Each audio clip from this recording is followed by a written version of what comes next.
You know, this part of the job. How I got sort of the idea to write this book was quite funny. My husband is an author as well, so I was looking for an agent for him, and I found someone, and I was talking to her, and as I was about to put the phone down, I said, you know, I've written this little article about tips for actors, auditions, etc. So she said, yeah, that's a good book. I said, no, I was just thinking if you can introduce me to someone who can put this in a magazine somewhere as an article. She said, no, but that's the subject of a book. Please write a book. I said, oh, okay, book. So maybe I should be able to give that to you in 3 months. And she laughed so hard that the phone fell from her hand. And how long did it actually take you to write the book? It's been 4 years. So it is actually far more painful to write than anything else. So I got the idea from actually seeing the suffering of many actors. The intense suffering that actors go through, audition after audition, rooms full of people, you don't know where to start, you don't know when you're sitting in a small town, Bareilly or somewhere else, Bilaspur, somewhere, and you don't know what it's like in Bombay. So I think I made the maximum number of mistakes and fell on my nose and had to put ice on it many times. My ego was bruised, my heart was broken, roles went to other people because I did something stupid, other things. So, you know, it came from that. Yeah, you say that in the book as well, that, you know, you, part of the reason you wrote it is because you made so many mistakes, and I also would like to say it takes great generosity of spirit to want to help people so that they don't have the same experiences you do, that don't serve them. You know, everyone needs to have experiences that they will learn from, but they don't need to make as many mistakes and have the hard times that you have. On that note, may I have the other mic? I'm going to have to lean forward constantly for this. Read, it is very, very anecdotal, sometimes tongue firmly in cheek. So I think that outside of the film aspirant, it is also a great read for a film buff. Did you intend to also write it for film buffs, or did it just turn out that way organically?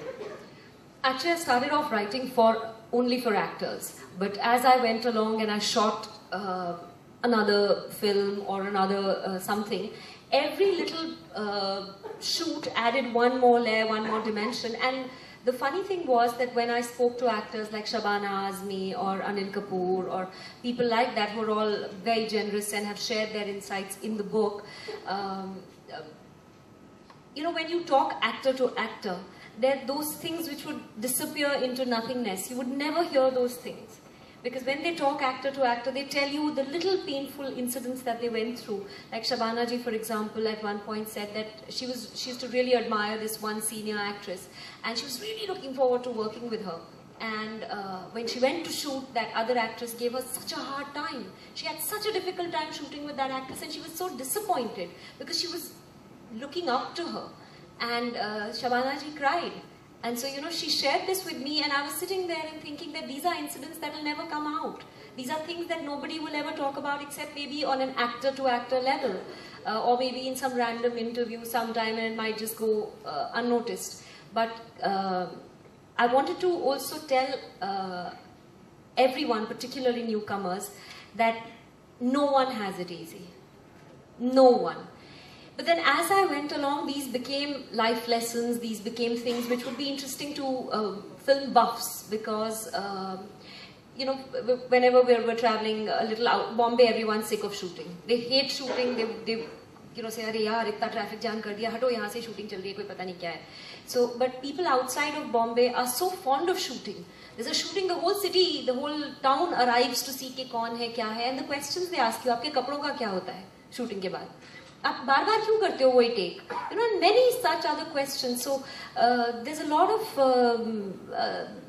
things about the film business which are sort of unfamiliar to people. Certainly to people outside Bombay. I think we take it for granted that people, you know so much about the way the industry works, but that's really not true outside of a charmed circle in Bombay. People really they crave information. And as I said, the book is very anecdotal, and there is such an insider's perspective which will be of great interest to film buffs as well. So now I'd like to come to the actual material that the book is the book is founded on.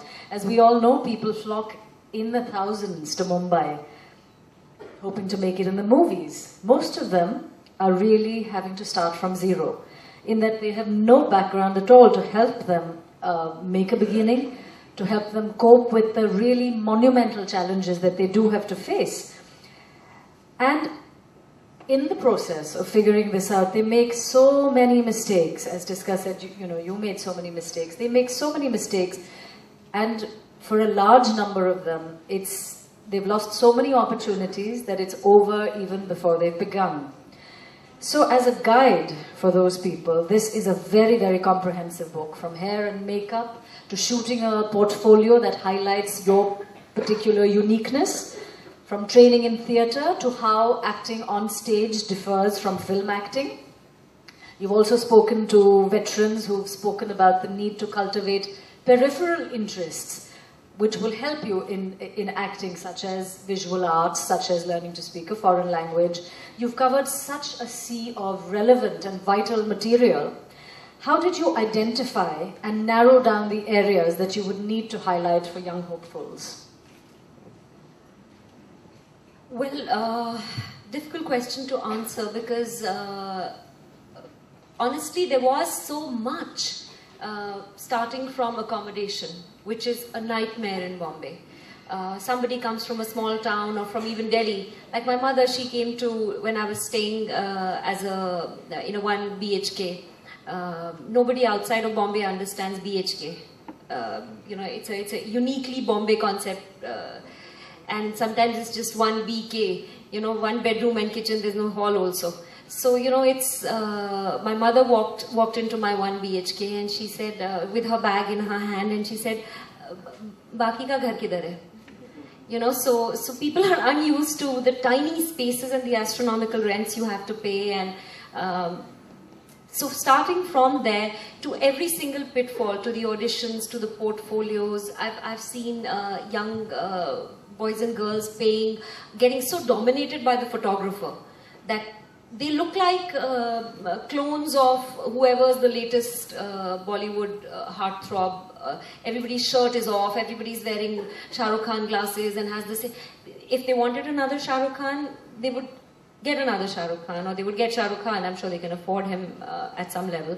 But why are you wanting to be somebody else? So from a whole lot of these sort of experiences and what I saw around me, and hair and makeup, like boys come to shoot with lip gloss, and you're thinking, people can see that you're a boy and you're wearing lip gloss, why are you doing that? And then they, because somebody's told them, some makeup artist who's new has told them, होठ सूखे सूखे लग रहे हैं, इस पे lip gloss लगा लो. So things like that.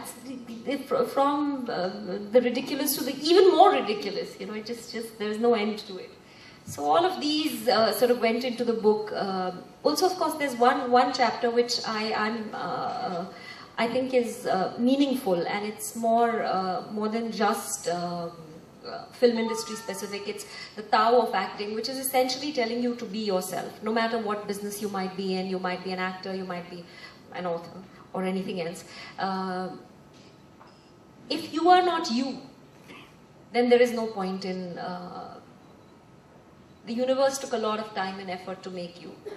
So if you can't accept and embrace and love that and be that, then you'll forever be a clone and forever trying to be somebody else or trying to please somebody else. The funny thing is, the minute you stop trying to please others and just please yourself without being rude to others, people love you.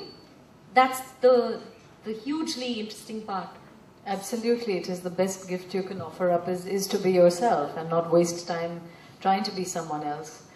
Also, I think in that regard, this book really, outside of being a great handbook for aspiring actors, can really be a handbook for life, because you talk so much about, becoming yourself. These are not things that everybody tells them. They are always told to highlight aspects of themselves, but not to be themselves and who they are as a whole. So, you break a person down into the parts, but there is the sum total of the parts is, the sum is greater than. That's right. What is it?